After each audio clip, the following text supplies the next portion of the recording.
Hello everyone and welcome back to Infantry only Fire Emblem 4, the only Fire Emblem Let's Play on YouTube that makes you ask the question, why? Dear God, why would you do this?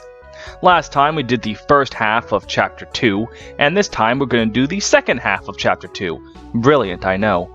But before we get into all of that, let me just take another quick moment to say thank you all so much for all the likes and views on the last video. I'm going to be a mushy sap every time, so just get used to me thanking you all for your love and support throughout the series.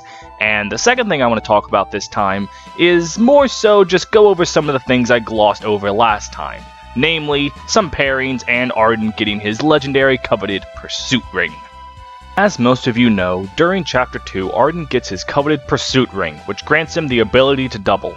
Now you might look at his speed and just go, well, why the fuck does he have that? He can't use it. And that's where you're wrong. See, Fire Emblem 4 is a little different from other Fire Emblem games. In other Fire Emblem games, you need like 4 speed, roughly, more than your opponent to double. In Fire Emblem 4, if you have Pursuit, you just need to be faster. It doesn't matter if it's by 1 point or by 20. The second thing is how weapon weight is done, is you take your speed, and you subtract the weapon's rate from it, and that's it. No con, and none of that bullshit. It's very simple and clear cut. So that means Arden actually can double a lot of enemies, because weapon weight allows you to go negative. Yup, enemies in this game have negative attack speed if their weapon weighs them down a lot. And here's a spoiler for you, pretty much every enemy in the game using a lance or an axe has negative attack speed. That's just how it goes. Lances and axes weigh a fuck ton, and Arden uses primarily swords, so he manages to get by just fine. So yeah.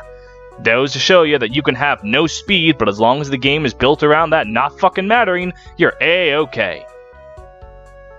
Well, now that we've gotten 2 minutes of exposition out of the way, let's actually continue playing the chapter that we've started.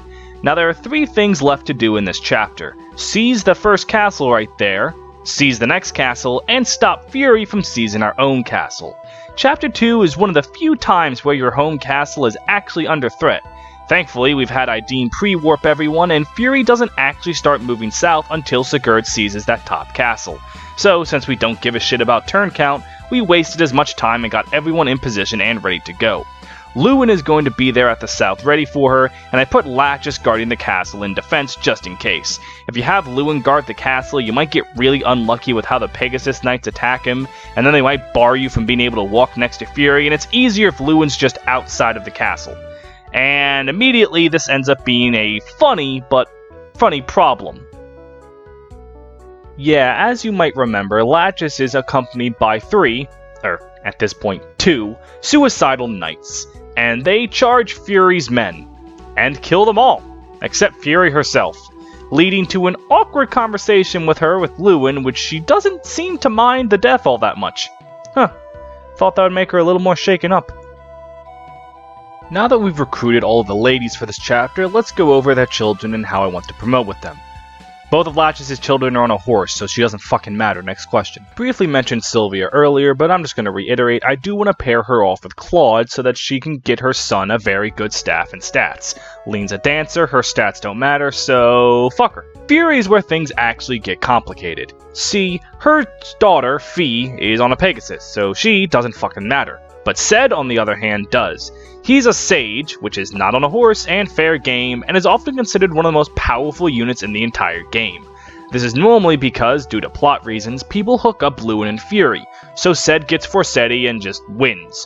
However, Ced has a little secret that not many players know. It's not Forseti that makes him strong, Ced's just fucking strong. His base stats are good, his just all around good. Forseti just makes him broken. So it actually doesn't matter who Fury's husband is. Ced's gonna turn out pretty alright no matter what. And so, because of this, we're gonna hook her up with Lex. Now, normally a physical father wouldn't be ideal, it'd be great for Fee, not for Ced, but the other 3 magic fathers of Gen 1, Lewin, Azel, and Claude, I already have tied up elsewhere. Lewin sounds like a natural fit, as I mentioned earlier, but I want to give him to title you for reasons I'll explain once we get her. So Lex, while he doesn't give exactly ideal stats, he gives Paragon, and quite honestly, that's literally all you need, so yeah, that's all I got for this segment. Sorry about all of that exposition. This is 3 women that we got this chapter. We got to talk about the future. This is the last time we're going to need this much exposition for quite some time, so thank you for bearing with it. Now that we can get back to conquering a castle, the march to this first one isn't that difficult.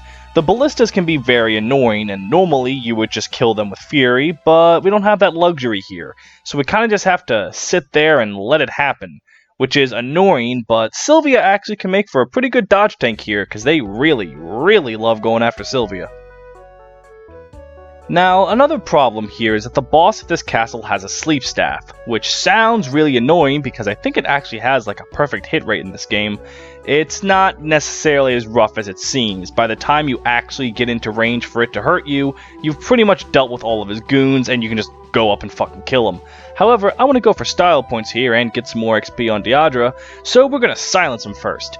But that staff costs a pretty penny to fix, 30,000 gold, so last time I had Sigurd go over to all the villages Lewin saved, or what's left of all the villages Lewin saved, and acquire all the money from within. And then he forked over all that money to Deidre, and then Du forked over all the money he had to Deidre, and then Deidre had to kill some people in the arena, and then finally we barely had enough money to fix the staff. And then I also immediately wasted the usage of it on a fire mage for experience. Look man, Self's gotta get that magic stat up somehow.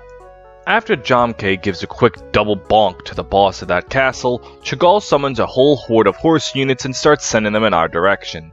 Thankfully, this isn't too difficult to deal with because you can just let them come to you and form a 3-man wall. In this case, Arden can finally get some really good time to shine here. Now, while this is all going on, I start moving Lewin back up to get back with the rest of the party, because he's got all that money from saving a few villages, and that Paragon ring Du has is looking mighty tasty. Once Lewin has the Paragon ring, I engage in a very, very devilish strategy called trapping 2 troubadours to toy with them until I mercilessly kill them. See, one of them keeps attacking Sylvia. That troubadour can't kill Sylvia. I heal Sylvia, the other troubadour heals the troubadour, and then the troubadour attacks again. They're trapped, they can't move, so they just have to sit there and wait for Lewin to casually stroll up from all the way down south just to murder both of them in a cage. It is sadistic, perhaps, but a necessary evil nonetheless. After Lewin's had his fill slaughtering helpless women in the cage, he decides armored knights might be a better usage of his time. They're slow, he's very fast, so there isn't too much risk associated with baiting them out with Lewin. The ballista might be a little bit of a problem, but they seem really insistent on attacking Jomke and then just missing. This run really is turning into the Jomke appreciation run, but I am completely fine with that. Once Lewin has ripped and teared until it is done, all that remains is Chagall. Now, Chagall is an interesting difference from bosses prior so far to him, in that he actually has no way to counterattack someone hitting him from a distance. All he has is a silver blade, so Lewin is completely free to just sit next to him, keep slapping him with Elwind until Pavice doesn't activate, and then he will die. Not die. For some reason, we think Chagall is worth sparing, which, by God, what a mistake that turns out to be. And now that the chapter is over, we can take a quick look back at our Deidre. She's reached level 20, which is the highest I have ever gotten this character, and you might be thinking, is that stat spread really gonna help Seliph all that much? To which I respond, probably not, but it's better than doing absolutely nothing, so shut up, I didn't waste my time at all. In addition to Deidre's level, we've also managed to promote Ira and Arden, and get Du ready for promotion. And we've also gotten Ideen well ready for promotion. Now I could go promote her, buy her a tome, and then have her go through the arena for money, but Ideen really isn't in want of experience or money that much. Healers in this game actually tend to level faster than anyone else, because Mend gives 20 XP, Warp gives 60, and they're all very easily abusable. So Ideen is not in want of anything right now. And that was Chapter 2. All in all, I really don't understand why a lot of you were afraid of this one from me. Like, yeah, the bargain ring was literally impossible, but other than that, this chapter is relatively painless. Next chapter, though, we have all the Cross Knights, and that is something I'm scared of. But for now, we can end this chapter on a high note of succeeding, getting some powerful level ups, and just prepare for the inevitable. Thank you all so much for watching. Doing this series has been an absolute joy, and I love the strong response it's gotten. Remember to like and comment, that makes my serotonin molecules increase, and next time we're going to be able to fight some pirates, die to Eldigan, recruit Title U and Claude, die to Eldigan, and it's just going to be an overall we're going to die to Eldigan.